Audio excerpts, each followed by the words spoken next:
Praise the lord. మన ప్రభువును రక్షకుడైన యేసుక్రీస్తు నామంలో మీ అందరికీ నా యొక్క వందనాలు. అందరూ బాగున్నారా?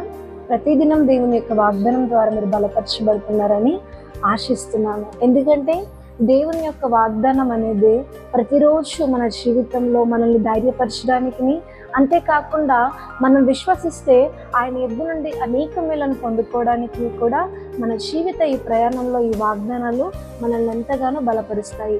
అలాంటి అనుభవంలో మీరు ప్రతిదినం నడపబడుతున్నారని ఆశిస్తున్నాను. మరి ఈ ఉదయకాల సమయంలో దేవుని యొక్క వాగ్దానాన్ని చదువుకుందాము. ఎఫెసీయులకు రాసిన పత్రిక 3వ అధ్యాయము 20వ వచనం. మనము అడుగు వాటన్నింటికంటేనూ ఊహించు వాటన్నింటికంటేనూ అత్యధికముగా చేయగల శక్తి కలిగిన దేవునికి క్రీస్తు యేసు మూలముగా సంఘములో సదాకాలము మహిమ కలుగును గాక. ఆమేన్. చాలా చక్కటి యొక్క మాట అపోస్తలుడైన పౌలు మాట్లాడుతున్నాడు. ఇక్కడ దేవుని యొక్క గుణలక్షణాలని అపోస్తలుడైన పౌలు మనకు తెలియపరచబడ్డం అనేది జరుగుతుంది. ఎఫెసీ 3:21 అపోస్తలుడైన పౌలు అంటున్నాడు ఏంటంటే, మనం ఏదైతే అడుగుతామో, ఏదైతే అడిగి ఊహిస్తామో దానికంటే అధికముగా దేవుడు మన జీవితంలో మేలు చేస్తాడంటాం. అంటే మన ప్రార్థనలో ఇది కావాలి అని మనం అడిగామే అనుకోండి, అడిగినప్పుడు నీలో విశ్వసిస్తే ప్రభు నాకు ఇస్తాడు, ఇచ్చిన దాన్ని నేను ఎలా ఉపయోగించుకోవాలి అన్న ఒక ఊహ, ఒక ఇమాజినేషన్ అనేది నీలో ఉంటుంది. కానీ దేవుడు అంటున్నాడు ఏంటంటే, నువ్వు దేన్నైతే ఊహించావో, ఏదైతే అడిగావో దానికంటే ఎక్కువగా నేను ఇక్కడ ఇస్తాను అని దేవుడు ఈరోజు మనతో మాట్లాడుతున్నాడు.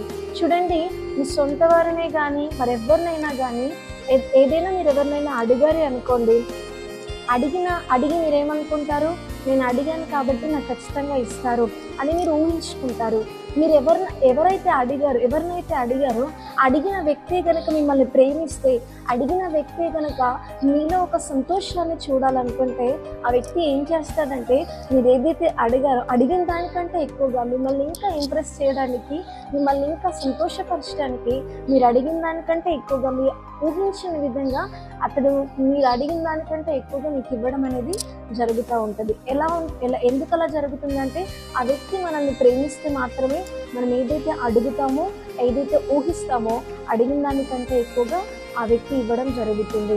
కానీ దేవుడు కూడా మీరు ఆయన సన్నిధిలో ఏది అడిగినా కానీ ఆయన మిమ్మల్ని ప్రేమిస్తున్నాడు కనుక మీరు అడిగి ఊహించు వాటన్నిటికంటే ఎక్కువగా దేవుడు మీకు ఇస్తాడు. నాకు ఇంకా సరిపోయిద్ది, ఇదైతే ఓకే, నాకు అంతకంటే నాకు ఇంకేం వద్దు, నా లైఫ్ ఇలా ఉంటేనే బాగుండు, నాకు ఇంత చిన్నగా ఉంటే బాగుండని నువ్వు అనుకుంటున్నావు కదా. కానీ మీరు అనుకున్నట్లు దేవుడు అనుకోవట్లేదు. దేవుడు మీ జీవితంలో ఒక గొప్ప ప్రణాళిక కలిగి ఉన్నాడు. కాబట్టి మీ లైఫ్ ఊహించుకున్నట్టు కాకుండా దేవుడు అనుకున్నట్టు దేవుని చిత్తానుసారంగా ఆయన మార్చాలనుకుంటున్నాడు. కనుక అడగండి, ఆయన మిమ్మల్ని ప్రేమించేలా ఆయనకి ఇష్టమైన స్వభావాన్ని కలిగి ఉండండి. నిజంగా మీరు ఊహించుకున్నట్టు కాదు, కానీ మీ ఆనందానికి అవధులు లేనంత కృపని దేవుడు మీ భవిష్యత్తులో మీకు అందించబోతున్నాడు. ఆమేన్. ప్రార్థన చేసుకుందాం. పరలోకమందున్న మా తండ్రి, నీకు వందనాలు. చాలా చక్కటి వాగ్దానాన్ని మాకు అందించావు తండ్రి. మేము ఏదైతే అడుగుతామో, మేము ఏదైతే ఊహిస్తామో, అడిగి ఊహించేదానికంటే అత్యధికముగా మీరు మాకు అందిస్తారని, మీరు మాకు దయచేస్తారని ఈరోజు ప్రతి ఒక్క బిడ్డకు మీరు వాగ్దానం చేసినందుకు మీకు వందనాలు ప్రభువా. ఈ వాగ్దానాన్ని ఎంతమంది అయితే విశ్వసించిన ప్రతి జీవితంలోనూ ఈ వాగ్దానాన్ని మీరు నెరవేర్చండి.